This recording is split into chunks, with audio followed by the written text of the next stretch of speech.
ઉત્તરાખંડના ટિહરી કાંસલી રોડ પર ગુજરાતના 35 મુસાફરો ભરેલી બસ પલટી જતા મોટા અકસ્માત સર્જાયો છે.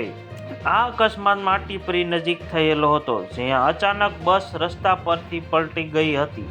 ઉત્તરાખંડના નવા ટિહરી કાંસલી મોટર રોડ પરથી ટીપરીથી લગભગ 1.5 કિમી આગળ એક બસ કાબુ ગુમાવતા રસ્તા પર પલટી ગઈ હતી.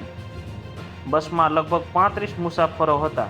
આ અકસ્માતમાં એક પુરુષ, એક મહિલા અને એક બાળક સહિતના 3 લોકોને ગંભીર ઈજા થઈ છે. ઈજાગ્રસ્તોને સારવાર માટે 108 એમ્બ્યુલન્સની મદદથી સારવાર અર્થે નજીકની હોસ્પિટલમાં ખસેડવામાં આવ્યા છે. આ ઘટના 15 મુસાફરોને નાની મોટી ઈજા થઈ છે. મળતી માહિતી અનુસાર આ તમામ મુસાફરોને ગુજરાતના રહેવાસી છે. અકસ્માતની જાણ થતાં જ પોલીસ અને રાહતની ટીમ ઘટના સ્થળે પહોંચી ગઈ હતી.